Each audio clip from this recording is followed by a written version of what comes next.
tinatanong ko nga, lahat ba ng natatakan ng pangalan ay makakapasok sa kanyang makalangit na kaharian?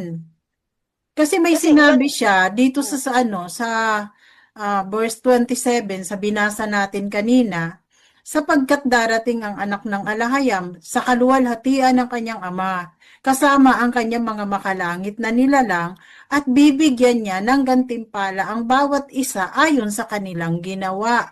oh, Ayon sa gawa. Oo, ayon sa kanilang ayon ginawa. sa kanilang ginawa. So So, kahit hindi, meron kang hawak na oo, bato, kahit naman eh kung, siguro tayo binigyan ng ng oh, reputasyon o pangalan ng alahayam.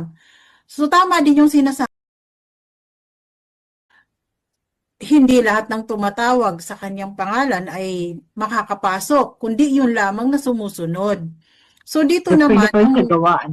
ang sinasabi naman niya, bibigyan niya ng gantimpala ang bawat isa ayon sa kanyang ginawa.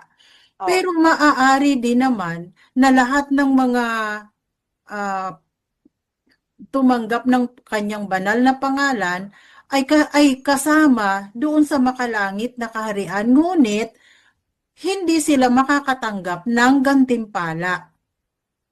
pwede. Maaaring ganun din. Libre, Paano ha? naman yung Oo. multitude, di ba? Yung multitude, Mm. Yun talaga ay naghuhusga sa gawa. Sa gawa talaga Oo, yan. sa oh, di gawa. ba?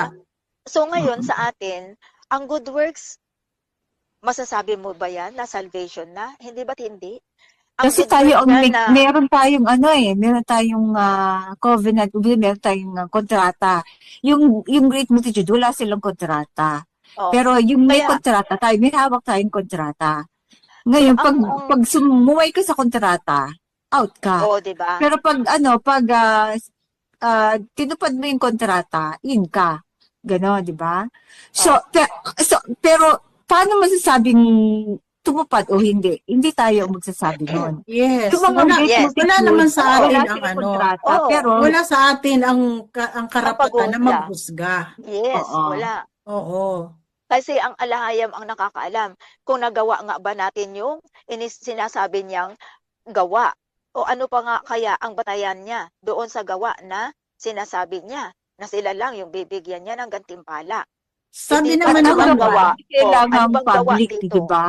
O So, hindi ano bang natin gawa alam kung dito? anong gawa ang oo ginagawa mga nila, di kapatid, ba? naalala ko Mm, kasi ang sinabi ng mensahero nung minsan ay may nagtanong na lahat ba ng mga pumasok sa covenant ay makakapasok ito ay kabilang sa makalangit na kaharian.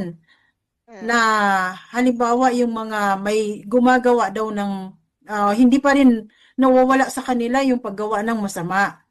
Ang oo, sagot ng mensahero, ang mabuting gawa ay nagsisimula sa ating pagtanggap ng covenant. Doon pa lang daw naka-record ang lahat ng ating ginawa. Hindi mm, doon sa bago pa tayo pumasok, hindi daw kasama 'yon. Sa yung itong sinasabi na pagbibigay ng gantimpala, doon pa lang daw magsisimula sa pagpasok natin sa covenant. Kasi parang nag-enroll ka lang eh. Kumbaga na pumasok ka sa isang kumpanya, ganun. So doon pa lang Doon ka makikita, pa nag-gradean, oo, di ba? doon ka pa lang bibigyan ng grado sa Oo. pagpasok mo doon sa kumpanya na yon. So, lahat daw ng mga pumasok doon sa kumpanya na yon, doon pa lang magsisimula yung pagtatala ng ginawa mo, kung mabuti o masama.